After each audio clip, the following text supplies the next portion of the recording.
नमस्कार दोस्तों, मेरा नाम है योगेश प्रजापति और रेलवे स्टडी विद योगेश में आपका स्वागत है। साथियों, आज की वीडियो बहुत ही खास होने वाली है और आज की वीडियो में मैं बताने वाला हूँ कि जब 2020 में मैंने 12th पास किया था, तब से लेकर अब तक मैंने जो प्रिपरेशन की थी वनडे एग्जाम की, तो मैंने किस प्रकार से की थी, किस प्रकार से मैंने कोचिंग की थी, मॉक मैंने कब देना स्टार्ट किया था, किस प्रकार से अपने नोट्स बनाए थे, किस प्रकार से मैंने बुकों को पढ़ा था। और साथियों, ये वीडियो उन भाइयों के लिए तो ज़्यादा इम्पोर्टेंट है, जो एक तो एवरेज है और जो अभी स्टार्ट करना चाहते हैं कि तैयारी हमें किस प्रकार से करनी चाहिए, तो इन भाइयों के लिए बहुत ही बेहतरीन वीडियो ये होने वाली है। क्योंकि इस वीडियो में अपनी पूरी स्ट्रैटेजी बताने वाला हूँ कि मैंने किस प्रकार से कोचिंग की थी, किस प्रकार से नोट्स बनाए थे। और बहुत सारे भाई हैं जो स्टार्ट कर रहे हैं, तो उनको ये बिल्कुल भी पता नहीं होता है कि हमें किस प्रकार से पढ़ना चाहिए, किस प्रकार से हमें कौन-सी चीज़ हमें फ़ोकस करनी चाहिए, मॉक हमें कब देना चाहिए। साथियों, ये बारीकी वाली चीज़ें ये कोई नहीं बताता है आपको। और ये मैं आपको अच्छे तरीके से बताने वाला हूँ। तो साथियों, बने रहिए वीडियो में, वीडियो को स्टार्ट करते हैं। तो साथियों, जब मैंने 2020 में 12th पास कर लिया था, उसके बाद में 2021 में मैंने कोचिंग जॉइन की थी, ऑफलाइन कोचिंग अपने लोकल एरिया में।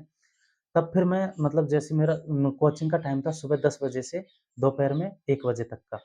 3 घंटे मैं कोचिंग पढ़ता था। उसके बाद में फिर जैसे मैं रूम पे आया, उसके बाद में फिर जो टीचर ने पढ़ाया मैंने अच्छे तरीके से उसको रूम पे आके मैं रिवाइज़ कर लेता था। शाम को फिर मैं एक बार और रिवाइज़ कर लेता था। सुबह कोचिंग जाने से पहले एक बार और मतलब रीडिंग मार के फिर मैं चला जाता था। तो इससे क्या होता था कि जैसे टीचर ने आज पढ़ाया वो अच्छे तरीके से मैंने पढ़ लिया, उसके बाद में फिर वो कल पढ़ाएगा वो अच्छे तरीके से मुझे याद रहेगा। तो उसी प्रकार से मैं अपनी प्रिपरेशन की जो मतलब जर्नी मैंने स्टार्ट की थी, फिर उसके बाद में जैसे मतलब मैं चलता रहा अच्छे तरीके से, जैसे मेरा 20 से 30% सिलेबस खत्म हो गया, उसके बाद में फिर मैंने मॉक देना स्टार्ट कर दिया। और मैं साथियों, मेरी एक ही चीज़ यहाँ पे गलत थी, जो मतलब मैंने अप्लाई की थी, वो मैंने अप्लाई की थी, मैंने बुक परचेज़ नहीं की थी।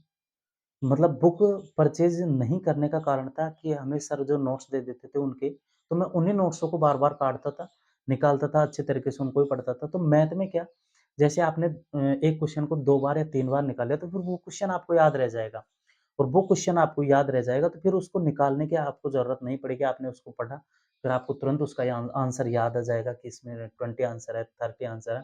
फिर आप क्वेश्चन को निकालेंगे नहीं और निकालेंगे भी तो वो चैप्टर में आप दिमाग नहीं लगा सकते। उस टाइप में आप दिमाग नहीं लगा सकते बिल्कुल भी। तो आपको ये गलत चीज़ बिल्कुल भी नहीं करनी है।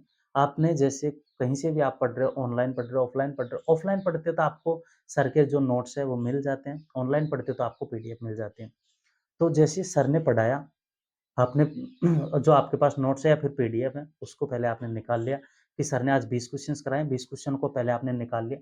उसके बाद में फिर आपने रात में एक बार उनको निकाल लिया, सुबह आपने एक बार निकाल लिया, फिर उसके बाद में आपने क्लास लेना स्टार्ट कर दिया।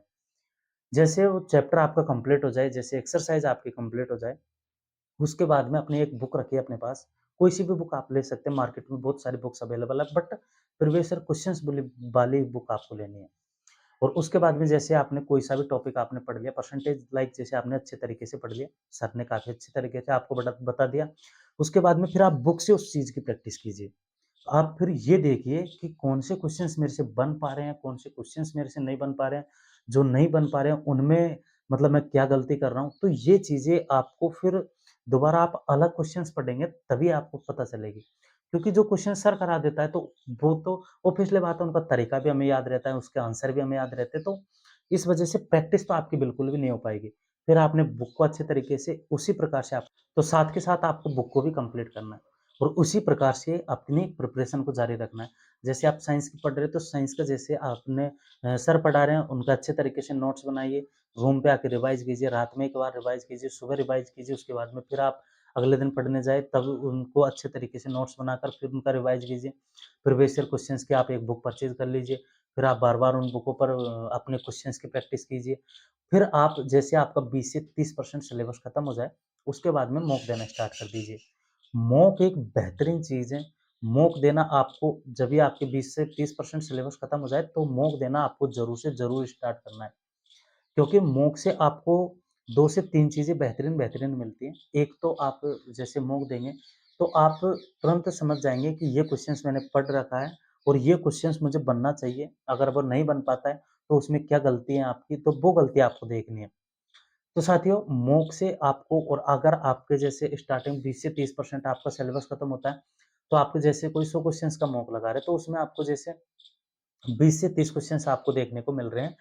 तो फिर 20 से 30 क्वेश्चन सॉरी आपके नंबर आ रहे हैं, तो वो बहुत है। आप ये देखिए कि जो बंदा 5 4-4 साल, 5-5 साल, 6-6 साल से प्रिपरेशन कर रहे हैं, उनके ही 57, 58, 50, 55, 66, 65 के नंबर आस-पास स्कोर आ रहा है। तो आप उनका हाफ परसेंट तो आप ले आए ना। तो आप उस चीज़ को देखकर अपना खुश होइए और अच्छे तरीके से मोटिवेट कीजिए खुद को। और जैसे टीचर पढ़ाता जाए उसको अच्छे तरीके से पढ़िए, रिवाइज़ कीजिए, बुक को कंप्लीट कीजिए और मॉक दीजिए। मॉक का एनालिसिस कीजिए, फिर आपका जैसे आपने कोचिंग से अपने खत्म हो लिया, आपका सिलेबस कंप्लीट हो गया, उसके बाद में आप मॉक देंगे। मॉक में कोई क्वेश्चंस नहीं आ रहा है तो उसके जो मतलब क्वेश्चन नहीं आया, तो उसके टाइप को आप बुक में देखिए कि चलो ठीक है, मैं इस टाइप जो क्वेश्चंस मेरे से नहीं बना उसको बुक में देखिए। जैसे कोई सा भी कोई सी भी टाइप आप जैसे आपने चोर दुकानदार होता है प्रॉफिट लॉस में, तो आपने उस क्वेश्चंस के टाइप को देख लिया, वो क्वेश्चंस आपसे नहीं बना, फिर उसके बाद में बुक खोले आपने, उस टाइप के सारे क्वेश्चंस को आप निकाल लीजिए। फिर आप उसको क्वेश्चंस को बना के देखिए, फिर आपको अच्छा लगेगा और फिर आपका मतलब लाइफ में दोबारा गलत होने के चांस बहुत कम है उस क्वेश्चन के। मतलब उस टाइप के क्वेश्चंस के आपके गलत होने के चांस बहुत कम हो जाते हैं। क्योंकि फिर आप जैसे आपकी कोई टाइप मॉक में गलत हो रही है, तो उसको बुक से रिवाइज़ कीजिए आप। बुक से बार-बार अच्छे तरीके से उस चीज़ पर प्रैक्टिस कीजिए। उसी प्रकार से आपको अपनी प्रिपरेशन को आगे बढ़ाना है। जैसे आप साइंस में कोई चीज़ पढ़ रहे हैं, जैसे आपने ब्लड रिलेशन पढ़ रखा है, सॉरी म जैसे आपने ब्लड पढ़ रखा है, तो उसके बाद में फिर आपका जैसे कोई क्वेश्चन्स है जो गलत हो जाता है ब्लड के बारे में, तो फिर आप अपना नोट्स खोलिए, अपने बुक खोलिए, उसके बाद में फिर बुक में देखिए कि ये क्वेश्चन्स अगर बुक में हैं, तो फिर गलत नहीं होना चाहिए। तो आप फिर उसके बाद में फिर ब्लड को एक बार अच्छे तरीके से पढ़ लीजिए। उस लेवल से आप प्रिपरेशन कीजिए, मॉक के हिसाब से आप प्रिपरेशन कीजिए। मॉक में आपकी कौन-सी टाइप गलत हो रही है, कौन-से क्वेश्चन्स गलत हो रहे हैं, फिर आप उनको बुक से रिवाइज़ कीजिए, क्योंकि ये प्रैक्टिस करने का बहुत ही बेहतरीन तरीका है। आपका जैसे कोई टाइप का क्वेश्चन गलत हुआ, तो आप सारी टाइप को उसको पढ़ लीजिए। समझ में नहीं आ रही, यूट्यूब से पढ़ लीजिए। उसी प्रकार से आपको अपनी प्रिपरेशन को आगे बढ़ाना है। क्योंकि साथियों इस चीज़ पर मैंने बहुत ही गलत किया था, मतलब 2021 में जब मैंने प्रिपरेशन की थी, तो 2021 में और 2022 में ये कॉन्सेप्ट मैंने अप्लाई नहीं किया था कि मॉक दिया, मॉक का एनालिसिस किया, मॉक का एनालिसिस करने के बाद में फिर मतलब उस टाइप के क्वेश्चनों को मैं बुक से प्रैक्टिस करूँ, ये मैंने बिल्कुल भी नहीं किया। मैं मॉक मतलब देता तो था, बट उसका एनालिसिस नहीं करता था मैं। तो ये मेरी बहुत ही गलत चीज़ मैंने की थी। उसके बाद में फिर जब मैंने दिल्ली पुलिस का फॉर्म फिल किया, तब मैंने 4 से 5 स्टूडेंटों की स्ट्रैटेजी देखी थी, जिस प्रकार से आप मेरी स्ट्रैटेजी देख रहे हैं, उसी प्रकार से मैंने भी देखी थी। तब मुझे पता चला कि मैं कौन-सी जगह पे गलती कर रहा हूँ, किस प्रकार से मुझे इन बुकों को कंप्लीट करना था, किस प्रकार से मुझे मॉक देना था, किस प्रकार से मुझे प्रैक्टिस करनी थी। फिर मैंने दिल्ली पुलिस में इस कांसेप्ट को अप्लाई किया, तो मेरा दिल्ली पुलिस में भी सिलेक्शन हो चुका था। फिर मैं फिर तो फिर मेरा दिल्ली पुलिस में भी सिलेक्शन हो चुका था, उसके बाद में फिर मैंने रेलवे में भी सेम कांसेप्ट को ही अप्लाई किया था। मैं जैसे साइंस पढ़ता था, मैथ पढ़ता था, म मॉक दिया, मॉक में कोई टाइप गलत हो रही है, कोई कांसेप्ट गलत हो रहा है, तो उस कांसेप्ट को फिर बुक से मैंने दोबारा प्रैक्टिस कर लिया, फिर वो कांसेप्ट मेरा दोबारा गलत नहीं हुआ। तो इस प्रकार से मेरे नंबर बढ़े मॉक में और आप सभी को पता है एएलपी, सीबीटी 1 का स्कोर भी आप देख सकते हैं, टेक्नीशियन का भी स्कोर आप देख सकते हैं। तो साथियों ये स्कोर मैंने इस प्रकार से पढ़ा है, अच्छे तरीके से मेहनत की, तब जाके देखने को मिला है। सब जब मैंने 2021 में मैंने एसएससी जीडी की भी एग्ज़ाम दी थी, तब मेरा स्कोर 57 था और कट ऑफ गई थी शायद 61 या 62 के आसपास ओबीसी की। तो उस समय पे आप ये देख सकते हो कि मेरा स्कोर कहाँ था और अब भी अब तो फिर भी कॉम्पिटिशन भी काफ़ी हाई हो चुका है, तो आप मेरा स्कोर देख सकते हैं।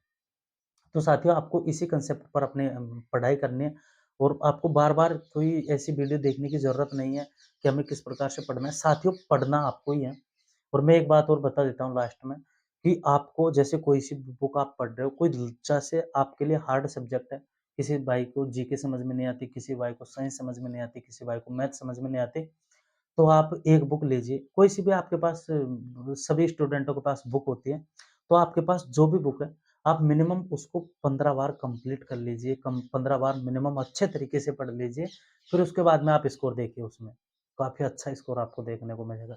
साथियों साइंस मेरी भी काफ़ी वीक थी, क्योंकि 2018 में जब मैंने 10th पास किया था, उसके बाद में साइंस को मैंने बिल्कुल भी नहीं पढ़ा। 2023 में 2000 सॉरी 2024 में जाके मैंने साइंस को पढ़ा है। तब आप देख सकते हो कि मोटा-मोटा 6 साल का गैप मैंने साइंस में दे दिया था।